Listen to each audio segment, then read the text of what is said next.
Good morning, everybody. It is Wednesday, December 17th, and this is day 5 of the 12 days of Christmas. Parents, today's episode is only about 9 minutes long. Plan accordingly. I'm Mimi Fotz, and this is Hello from the Van. All right, now before we begin, I'm going to play a little clip. You see if you can guess what today's topic is.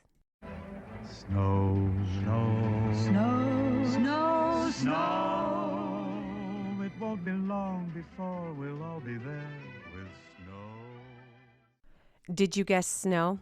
Well, you're right. We are going to talk about snow today because, frankly, I haven't seen any in quite some time, and I'd like to talk about it. For those of you who don't know, I am a Utah native.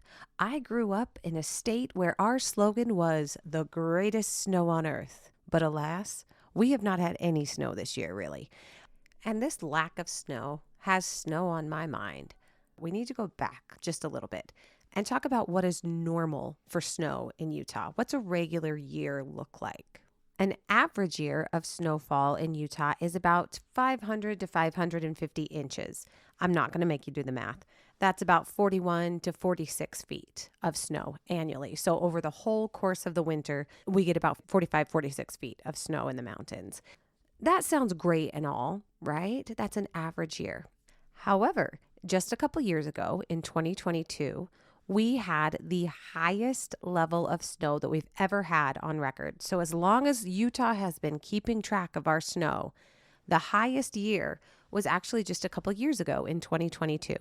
We got over 900 inches. That's almost double our annual average. It was amazing. Now, if you're wondering what this year, what 2025 looks like in comparison to 2022, this is actually one of the worst years for snow in Utah that we've ever had. I looked it up. It's actually second to last. That's right. Over the last 50 years, 2025 is off to almost the worst start we've ever had, only surpassed by 2018, which is the worst on record. So here's hoping that we get some snowpack before Christmas. Fingers crossed. But in the meantime, let's learn about artificial snow and imitation snow. The first kind we're going to talk about is imitation snow. Imitation snow is sometimes called snowmaking, and it's used on ski resorts, and it's as close to natural snow as we can get. Here's how it works. Snowmaking is mainly used at ski resorts to supplement natural snow. So for example, here in Utah, we don't have nearly enough snow that we need for our ski resorts to open. A lot of the ski resorts start in November with their snowmaking machines. They sometimes call it snow grooming. Basically, it's like a toupee for a mountain, but out of snow. They take fake snow and they blow it out on all the grass. And then they use another machine and they take it over the top and they make it look flat and nice and beautiful. Ski resorts use what's called a snow cannon. It's a big machine that uses compressed air and water, and it sprays it through this specialized nozzle at the end when temperatures are cold. And it creates a real snow, but it's more dense than actual snow. Because it's not snowflakes, it's actually very tiny water droplets. So if you've ever looked at like a snowflake on your finger and you can like see the actual snowflake and it's nice and fluffy looking, and it's really pretty. This is different. This is like a tiny little droplet. Imagine like tiny little bits of hail almost, but even smaller. So in order for a snow cannon to work, you have to have 4 things. The first is it has to be cold. The second, you need water, of course. The third, you need air, normally compressed air. The fourth thing you need is a fan. The fan acts like a mini blizzard, and it just goes whoosh and pushes all of that water and compressed air together to act like a fake snowstorm. But what about cost? Well, I looked that up too. Apparently, it can cost about $1 million for a snowmaking system. And then the electricity, because it takes a lot of electricity and a lot of water, the electricity alone can cost about $10,000 a day and can jump up to $100,000 per day during peak snowmaking seasons. And if you're like me, you had no idea that snowmaking was such a big business. This brings us to our other type of snow, also known as artificial snow.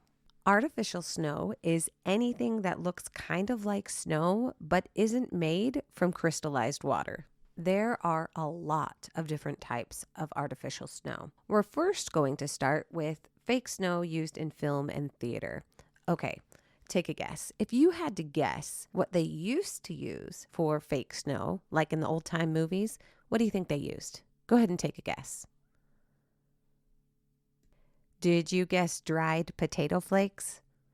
Yeah, me neither. But apparently that's one of the things that they used. Dried potato flakes.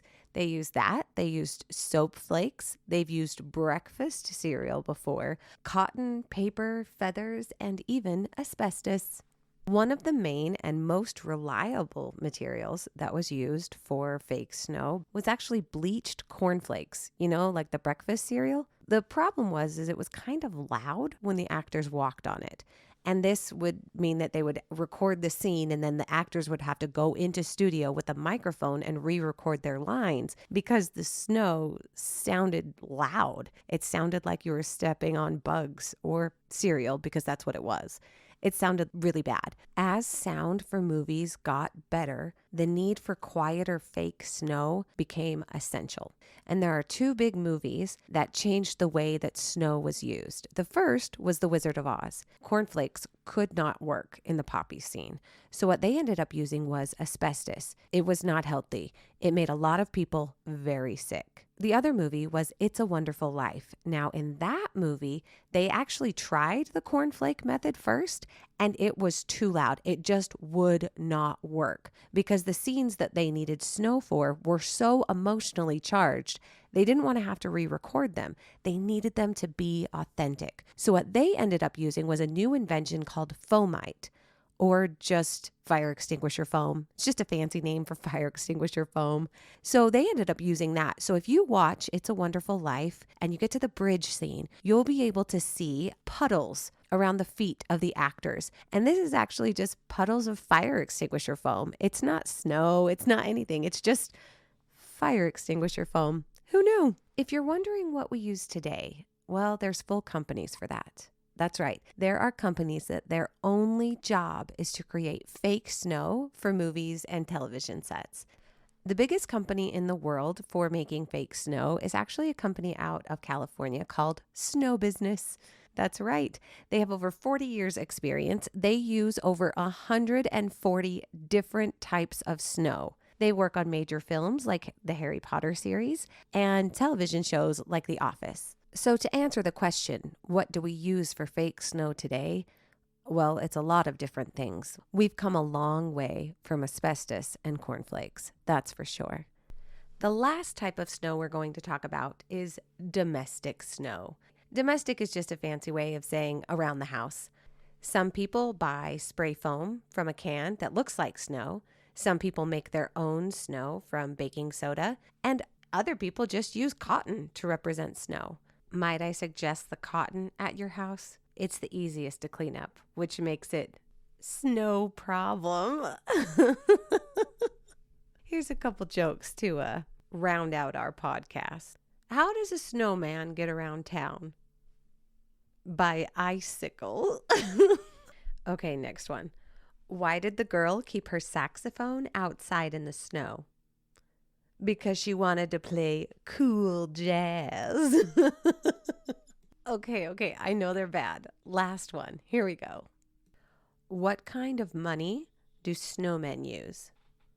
Cold, hard cash. And with that, it's the end of our podcast. Everybody have a good day. We'll see you tomorrow. I'm Mimi Potts, and this has been Hello from the Van.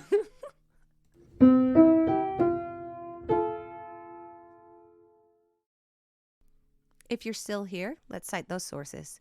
Today's sources are the Utah Snow Report, snowbusiness.com, On Stage by Vicki Cobb, Mother Nature Network, 6 Things You Probably Didn't Know About It's a Wonderful Life by Matt Hickman, Making Snow from About.com, Snowmaking Companies in a Warming World by The Economist, and From Cotton to Cornflakes and Even Asbestos by David Reamer, Alaska.